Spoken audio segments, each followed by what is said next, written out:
భారతదేశంలో 8,000 శాఖలు ఉన్నాయి ఆర్ఎస్ఎస్కి ఉత్తరప్రదేశ్లో. ఆ తర్వాత హైయెస్ట్ నెంబర్ ఆఫ్ శాఖలు ఉన్న రాష్ట్రం ఏదన్నా ఊహించగలరా? ఏదై ఉండొచ్చు? కేరళ 5100 శాఖలు ఉన్నాయి. మహారాష్ట్ర గవర్నమెంట్ నడిపిస్తున్నారు, వాళ్ళు అక్కడ 4,000 లేవు. సో సిస్టమేటిక్గా BJP will one day they want to capture Kerala also. They will continue to politicize the Shabarimala, gold theft, everything. They will continue to do those things. ఈ తమిళనాడు దగ్గరికి వచ్చేటప్పటికి Vijay has broken this jinx of V. 4 వీలు ఉండేను తమిళనాడులో. VK Sasikala, Vaiko, then వాడు విజయకాంత్, ఇప్పుడు వాడు ఒక వాసన్, అండ్ ఈ విజయ్ వచ్చాడు. ఈ వి అనేది V is not for victory, V is not for vote, but V is for veto అన్నదే అయింది అక్కడ. అట్లాంటిది Vijay has established V is victory. So this is what I feel about Tamil Nadu election. Yes. And so people like Kamala Hassan, Rajinikanth, they could not do Rajinikanth వాళ్ళ party పెడతా unless they mention దేవుడు ఆదేశించలేదన్నారు కదా. DMK తో వెళ్ళాల్సి వచ్చింది. ఒక Rajya Sabha seat వచ్చేసరికి అంటే కమలా హాసన్, రజనీకాంత్ ముందు Vijay new comer to the movie. Vijay ఏదో ముందర first everybody thought Vijay will be Pawan Kalyan. And then people thought Vijay will be Chiranjeevi, the way they have done the election. Then final ga my axis India chese Vijay will be NTR anukunna. Ayana NTR kaadu, Pavan Kalyan kaadu, Chiranjeevi kaadu. Vijay is Vijay. Endukante NTR ku vachinanta majority em raaledu ayanki. Pawan Kalyan లాగా పవన్ కళ్యాణ్ చిరంజీవి అస్సలు కాదు. So Aditya Krishna గారు, overall results చూసిన తర్వాత, exit poll సర్వేలు చూసిన తర్వాత, exact pole అవుతుందా కాదా అనుకున్నప్పుడు ఎగ్జాక్ట్ పోల్ ఏంటి అనేది ఇప్పుడు చూపించింది కదా. What do you feel about west Bengal and Tamil Nadu? అంటే ఒకటి మనం క్లారిటీగా చూసేది ఏంటంటే it's a very decisive mandate. ఎక్కడైనా కూడా కన్ఫ్యూజన్ అనేది లేదు. Where they want current government, ఇప్పుడు అస్సాంలో కరెంట్ గవర్నమెంట్ కావాలంటే ఒక డిసైసివ్ మ్యాండేట్ ఇచ్చేసారు. వెస్ట్ బెంగాల్లో, తమిళనాడులో, కేరళలో they were very clear, we don't want the current government. అది కూడా చాలా డిసైసివ్ మ్యాండేట్ అనేది వచ్చింది. ఇంకోటి యాక్చువల్గా ఇన్ఫాక్ట్ నేను చెన్నైలోను అక్కడ కొన్ని రీజన్స్ తిరిగినప్పుడు రీసెంట్గానే అక్కడ లోకల్ వాళ్ళు చాలా స్పష్టంగా అన్నారు ఈసారి సీఎం విజయ్ అవుతారని లోకల్ వాళ్ళు చెప్పారు. సో నాకు కన్ఫ్లిక్టింగ్ అనిపించింది దట్ మనం మాట్లాడుకునేవన్నీ Vijay will be a kingmaker ఏమో అనుకునే వాళ్ళం కానీ, బట్ ఇన్ మై ట్రిప్ ఇచ్చిన చాలా క్లారిటీగా నాకు multiple auto drivers, multiple taxi drivers, cab drivers ఎవరు తీసుకున్నా కూడా இப்போ విజయ్ వరారు అట్లాగే. ఎందుకు అలా ఆయన మీద ఎందుకంత కాన్ఫిడెన్స్ పెట్టుకున్నారు? ఒకటేంటే డిఎంకే మీద బై అండ్ లార్జ్ ఏంటంటే ఒకటి యాంటీ ఇన్కంబెన్సీ ఫ్యాక్టర్ అనేది ఉంది. ఇంకోటి I think overall corruption related కూడా people are not happy and now there is a huge number of young voters. So voter and Vijay కూడా చూస్తే రీసెంట్ టైంలో సక్సెస్ చాలా హై లెవెల్ ఆఫ్ సక్సెస్ ఉంది in terms of movies. సరే ఆయన కొంచెం scandalise చేద్దామని చెప్పి ఆయన డివోర్స్ ఇష్యూ ఇవన్నీ కూడా పబ్లిక్లోకి తీసుకొచ్చారు. తర్వాత దీంట్లో త్రిషా కృష్ణని లాక్కొచ్చారు.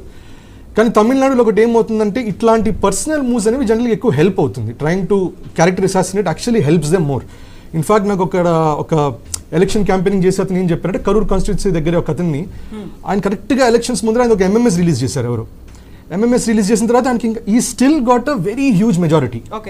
అప్పుడు తర్వాత వెళ్ళి ఆయన మీద ఎంఎంఎస్ వచ్చింది, ఇక్కడ విమెన్ ఎట్లా ఓట్ చేశారంటే వాళ్ళు అంటే ఎంఎంఎస్ వచ్చినా కూడా ఆయన మగాడ నిరూపించుకున్నాడు కదా అని ఒక మాట వచ్చింది. సో పాజిటివ్ సైడ్లో చూసే వాళ్ళు ఉంటారు. సో ఇట్లా కొంచెం డైనమిక్స్ అనేవి డిఫరెంట్గా ఉంటాయి.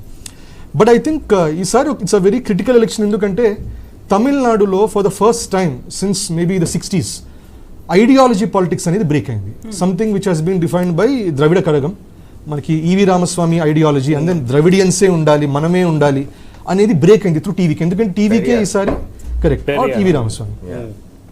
సో ఎసెన్షియల్లీ ఏంటంటే TVK did not take the line of Periyar EV Ramasamy at all. ఆయన ఇండిపెండెంట్గా వెళ్ళాడు, ఎటువంటి అలయన్స్ పెట్టుకోవాలి, ఐడియాలజికల్ రెఫరెన్సెస్ తీసుకురాలి.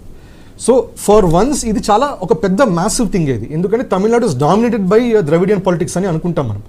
ఇనవే అట్లా చూస్తే బీజేపీకి కూడా టీవీకే పవర్లోకి రావటం అనేది మంచిది. ఎందుకంటే ద్రవిడియన్ ఐడియాలజీ ఉన్నంతసేపు దే కెనాట్ పెనిట్రేట్ అవ్వాలంటే నీకు ద్రవిడియన్ ఐడియాలజీ షేక్ అవ్వాలి. ద టీవీకే వల్ల ఎనీవే షేక్ అనేది అవుతున్నది.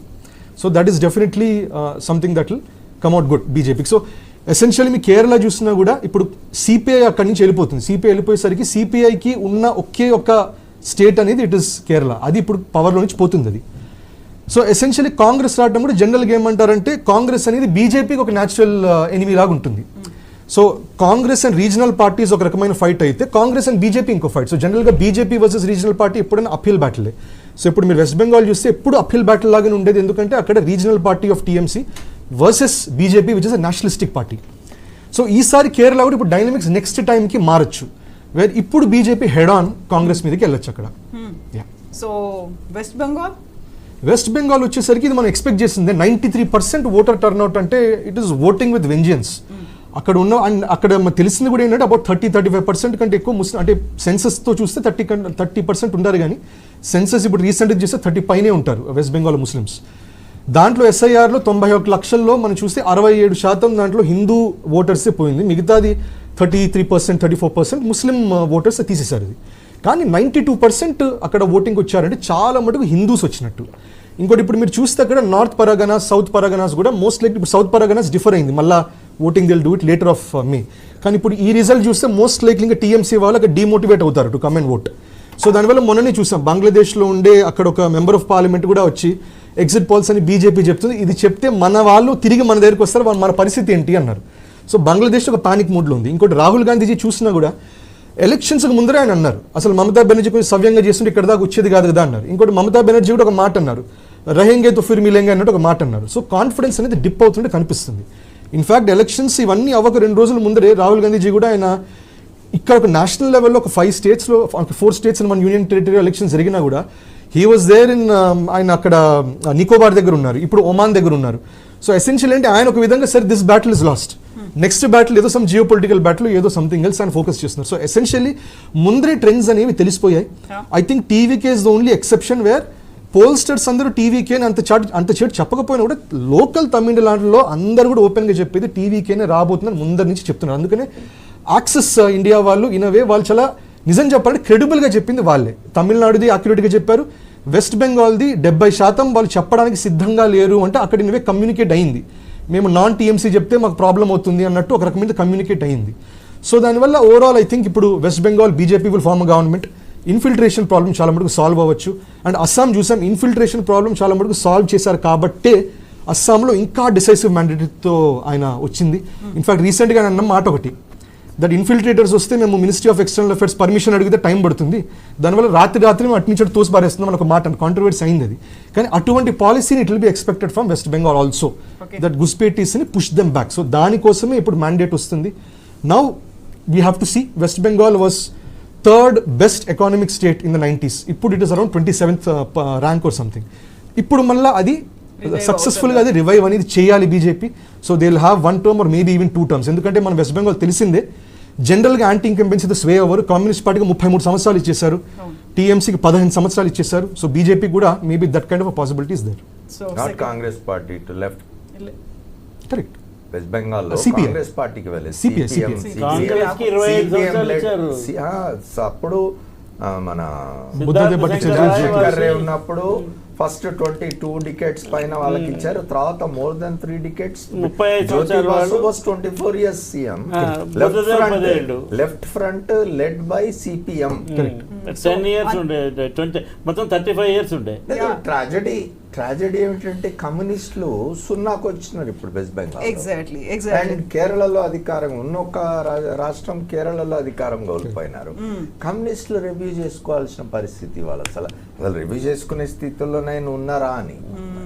సో ఇప్పుడు వెస్ట్ బెంగాల్కి సంబంధించి RG Kar medical college student, medico student మరణం తర్వాత అత్యాచారం ఇవన్నీ అన్నప్పుడు మమతా బెనర్జీ ప్రాపర్గా రెస్పాండ్ అవ్వలేదు అనుకున్నారు. ఆ టైంలోనే వాళ్ళ మదర్ కూడా కంటెస్ట్ చేస్తున్నారు, తనకి విపరీతమైనటువంటి మద్దతు వస్తోంది, తన ఆధిక్యంలో ఉన్నారు అంటే సిచ్యువేషన్స్ని ప్రాపర్గా హ్యాండిల్ చేయలేదా మమతా బెనర్జీ? లేకపోతే యాంటీ ఇన్కంబెన్సీ 3 terms ఉండేసరికి అయిందా, రివర్స్ అయిందా అని? ఆరోగెన్స్ కూడా ఇంపల్సివ్ పాలిటిక్స్ చేయటం లీడర్స్ కి సరికాదు. Mamata Banerjee impulsively reacts, road మీదకి వెళ్ళి ధర్నా చేసేస్తుంది ఆవిడ. So that became a problem. అదొకటి కంటిన్యూస్ పవర్ లో ఉండేసరికి ఆరోగెన్స్ కూడా వస్తుంది. అండ్ 3 సార్లు అయిపోయింది కదా, ఇంతకు ముందులాగా 4 సార్లు 5 సార్లు అధికారం ఇచ్చే ఓపిక జనానికి కూడా లేదు. ఒక్కసారికే మార్చేస్తున్నారు. అండ్ చాలా మార్పులు వస్తున్నాయి ఆ మేరకి. తమిళనాడులో కూడా ఒక్క జయలలిత తప్ప ఎవరు రిపీట్ చేయలేదు second time. Karunanidhi has never become chief minister by being chief minister. ఓడిపోయి మళ్ళీ అపోజిషన్లోకి వచ్చి Alternate గా మళ్ళీ వస్తూ వచ్చాడు వచ్చి. తప్ప ఆయన చీఫ్ మినిస్టర్గా he never renewed his term.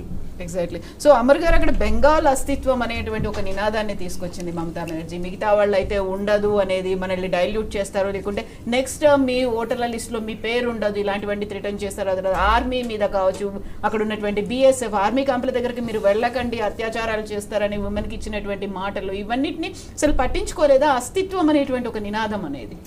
అని ఒకటి ఇక్కడ మీరు బెంగాల్ గమనించినట్టయితే, అదే నేను ఇంతకుముందు చెప్పినాను కూడా, పోలింగ్ రోజు కూడా బంగ్లాదేశీ ముస్లిమ్స్ ఉన్నారని మాట్లాడడం, ఇవాళ రిజల్ట్స్ వస్తున్న క్రమంలో కూడా Suvendu is a probable CM candidate I believe, అతను కూడా ఇవాళ అన్నాడు మేము హిందూ పోలరైజేషన్ చేసినామని.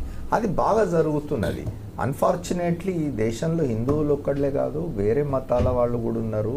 ఈ భారతదేశం అనేది చాలా మతాలతో కూడుకున్న దేశం. ఇది అందరి పట్ల మనకు ఒక సంయమనము, ఒక ఇది టాలరెన్స్ అనేది ఉంటుంది ఈ దేశంలో అనేది తగ్గిపోతూ ఉన్నది. అదొక ఆందోళన కలిగించే విషయం. సరే, బెంగాల్లో వచ్చిన ఫలితాలు ఇవాళ ఆమె మమతా బెనర్జీ ఏ ప్రచారాలు అయితే వేసిందో, బెంగాల్ అస్తిత్వం అంటే ఇప్పుడు మరి బెంగాల్లో గెలుస్తున్న వాళ్ళంతా బెంగాలీసే కదా, ఇవాళ బీజేపీ తరఫున గెలుస్తున్న వాళ్ళు కూడా అంతా బెంగాలీసే. ఆ బెంగాలీ అస్తిత్వం అనేది ఇప్పుడు తమిళనాడులో చెప్పినారు, ఇప్పుడు హిందీని మేము అలౌ చేయము అన్న డిఎంకే పరిస్థితి ఏమైంది, 57 స్థానాల దగ్గర ఆగిపోయింది డిఎంకే. అట్లా ఇవాళ పరిస్థితులన్నీ మారినాయి. రాజకీయ పార్టీలు కూడా ప్రజలు ఏమనుకుంటున్నారు, పరిస్థితులు ఎట్లా ఉన్నాయనే దానికి అనుగుణంగా పోవాలి ఒకటి. రెండవది, ఇవాళ నరేంద్ర మోదీ నాయకత్వంలోని కేంద్ర ప్రభుత్వం ఎలక్షన్ నిర్వహించే పద్ధతి మీద అనేకమైన సందేహాలు ఉన్నవి. మళ్ళీ చెప్తున్నాను నేను, తప్పనిసరిగా వాళ్ళు ప్రజల్లో ఉన్న ఆందోళనను లేదా ప్రజల్లో ఉన్న సందేహాలను నివృత్తి చేసేందుకు తప్పనిసరిగా భారతీయ జనతా పార్టీ ప్రయత్నం చేయాలి. ఎందుకంటే కేంద్ర ఎన్నికల సంఘం ఒక రాజ్యాంగబద్ధమైన సంస్థ, దాని మీద తీవ్రమైన ఆరోపణలు ఉన్నవి, సందేహాలు ఉన్నవి జనానికి. అది ఖచ్చితంగా అధికార పక్షానికి అనుకూలంగా పనిచేస్తున్నది. ఇంతకుముందు ఆయన అన్నారు మీ ఛానల్కు ఇబ్బంది, మాకు ఇబ్బంది అని. ఆ వ్యవస్థ పేరు నేను కూడా తీయను, కానీ ఆ వ్యవస్థను కూడా చివరికి ఆ దశకు తీసుకొచ్చే పరిస్థితి వచ్చింది. అంటే దేశంలో వ్యవస్థలన్నీ ఎట్లా వాటి క్రెడిబిలిటీని పూర్తిగా అడుగంటిపోయే విధంగా అధికార పక్షాలు చేస్తూ ఉన్నాయనేది తప్పనిసరిగా ఈ దేశ ప్రజలందరూ ఆందోళన చెందాల్సిన విషయాలు అవి. గతంలో కాంగ్రెస్ పార్టీ అంటూ వచ్చేది కదా, అటు బీజేపీ అంటూ వచ్చేది, కాంగ్రెస్ పార్టీ అదే పని చేస్తోందని. ఇప్పుడు ఇంకోటి ఏమిటంటే నరేంద్ర మోదీ గారికి ఇంకొక ఏమంటారు ఇది ఉండొచ్చు, ఏమిటి అంటే జవహర్లాల్ నెహ్రూ కంటే ఎక్కువ కాలం తాను ప్రధానమంత్రిగా ఉండాలని అనుకుంటూ ఉండొచ్చు. కానీ రేపు 2029 ఎన్నికల తర్వాత ఆయన్నే ప్రధానమంత్రిగా బీజేపీ ఉంచుతుందనే ఇదేమి లేదు. ఆయన ఏమిటంటే జవహర్లాల్ నెహ్రూ 1947 నుంచి 64 వరకు ఉన్నారు, అంటే దాదాపుగా 17 ఇయర్స్ ఉన్నారు. సో అంతకంటే ఎక్కువ ఉండాలనుకున్నా కూడా ఈయన రేపు 2029 పూర్తి చేస్తే 15 ఏళ్ళు అవుతుంది. మళ్ళీ ఆయనను ఉంచుతారా లేదా కూడా తెలియదు. కానీ ఒకటి మీరు చూసినట్టయితే జవహర్లాల్ నెహ్రూనే, ఆ తర్వాత వచ్చిన కాంగ్రెస్ ప్రధానమంత్రులందరినీ వదిలేసి జవహర్లాల్ నెహ్రూని మాత్రం విమర్శిస్తున్న పరిస్థితి చూస్తున్నాం మనం ఇవాళ. నరేంద్ర మోదీ ఆయన నాయకత్వంలో ఉన్న కేంద్ర ప్రభుత్వం. దానికి జవహర్లాల్ నెహ్రూ లేకపోతే దేశం ఎక్కడది అసలు? అందుకే ప్రియాంక గాంధీ గారు మన పార్లమెంట్లో చెప్పారు కదా, ఒక 2 రోజులు చర్చ పెట్టేసుకుందాం, జవహర్లాల్ నెహ్రూ ఏం చేశాడు, ఇందిరాగాంధీ ఏం చేసింది, మొత్తం మా వాళ్ళందరూ రాజీవ్ గాంధీ ఏం చేశాడు, ఓ రోజు చర్చ పెట్టేసుకుని once and for all at close మన దేశం గురించి చెప్పారు కదా. సో మొత్తం ఈ 4 రాష్ట్రాల కేంద్ర పాలిత ప్రాంతం మొత్తంలో ఫస్ట్ విక్టరీ అనేది వచ్చింది. పుదుచ్చేరి సీఎం రంగస్వామి గెలిచారు అనే 4000 ఓట్ల పైచిలకు మెజారిటీతో. మిగతా అవన్నీ కూడా స్టిల్ అలాగే ఉంది.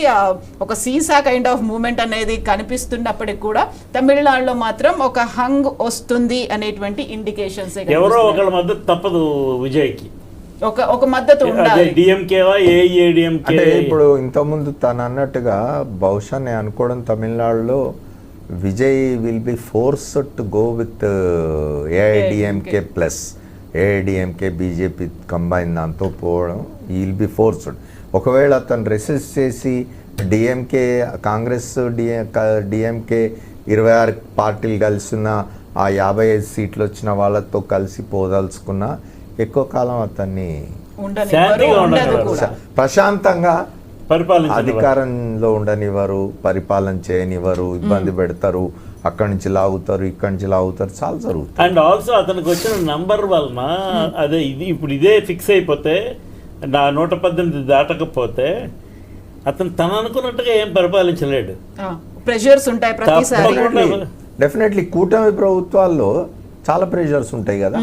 అలయన్స్ గవర్నమెంట్స్లో అలయన్స్ పార్ట్నర్స్ ఇది ఉంటుంది, ప్రెషర్ ఉంటుంది, వాళ్ళ ఒత్తిళ్ళకు లొంగాల్సి వస్తుంది. ఏ పని చేయాలన్నా కూడా స్వతంత్ర క్లియర్ మ్యాండేట్ వచ్చిన పార్టీలకు ఇట్లాంటి మ్యాండేట్ వచ్చే పార్టీలకు తేడా చాలా ఉంటుంది కదా. సో సింగిల్ లార్జెస్ట్ రెండవది తను ముందు అలయన్స్ పెట్టుకొని వచ్చిన అలయన్స్ కాదు, ఇప్పుడు తప్పనిసరి పోస్ట్పోల్ దీనిలో వాళ్ళ సహకారం తీసుకోవాల్సి వచ్చినప్పుడు డిమాండ్లు ఇంకా ఎక్కువ ఉంటాయి అట్లా. సో ఇప్పటికైతే సింగిల్ లార్జెస్ట్ పార్టీ అనేది ఉంది, ఒక ట్రిపుల్ డిజిట్ ని దాటినటువంటి పార్టీ.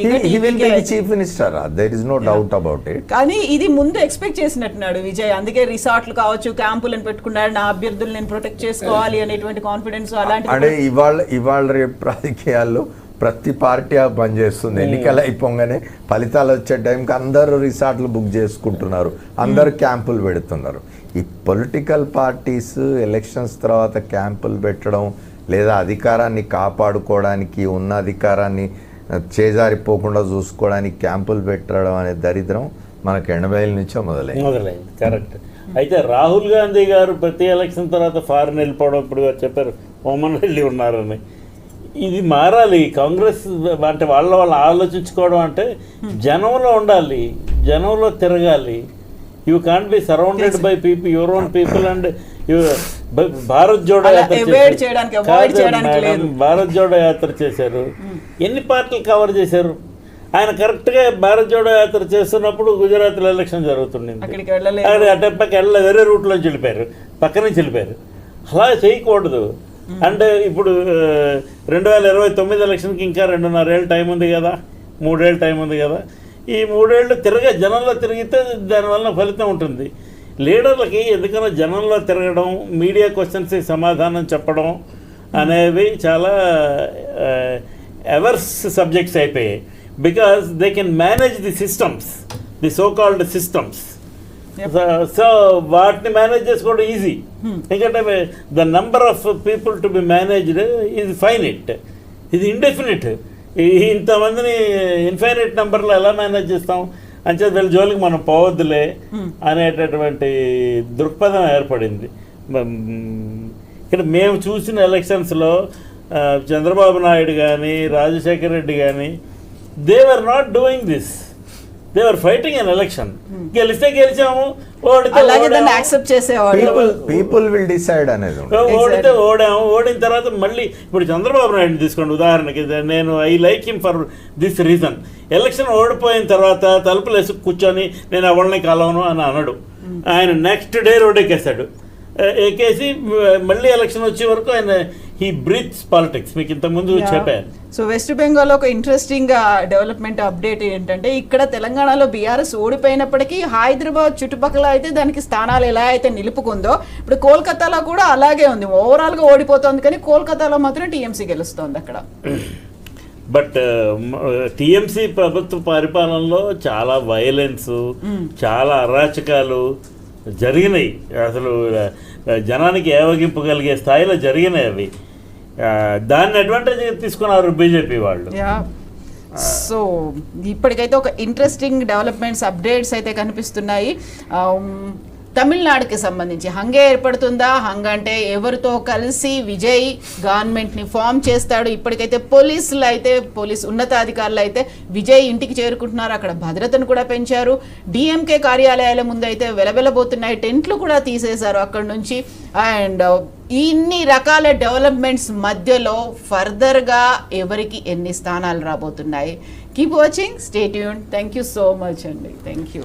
బీజేపీ అదే ముఖ్యమంత్రులుగా అయ్యే అభ్యర్థులకి డీజేపీలో వెళ్ళకూడదు. అంజనీ కుమార్ గారిని తీసేసినట్టు తీసేస్తారు వాళ్ళు, ఎలక్షన్ కమిషన్ వాళ్ళు. ఇంకా 14